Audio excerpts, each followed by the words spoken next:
ఇది collector office లో నా పేరు 3-4 సార్లు చదివి 35వ నెంబర్ నాకు ఇచ్చింది. చదివి ఇచ్చారండి. తెల్లారి పాటకల్లా మళ్ళీ ఏమైంది, పట్టాలు ఇచ్చే టయానికి నా పేరు రాలేదని చెప్పేసి నా పేరు మీద వేరే వాళ్ళకి పోయింది. నీకు పొరపాటున ఎట్టయిందో అమ్మా, ఆ టోకెన్ అతనికి ఇచ్చేసాయి, నీకు లేదని చెప్పారు. నాకైతే మంచిగా అనిపిస్తుంది సార్. నాకు టోకెన్ వచ్చిన తర్వాత ఇలా చేశారని బాధ అనిపించింది. నేనైతే కలెక్టర్ దగ్గరికి వెళ్ళలేకపోయా. మమ్మల్ని అయితే పోనీయరు కానీ కలెక్టర్ ఆఫీస్ దగ్గర మమ్మల్ని పోనీయరు.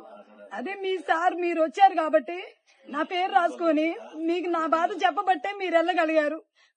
అది ఈ టోకెన్ గురించి మీరు మంచిగా చెప్పారు సార్.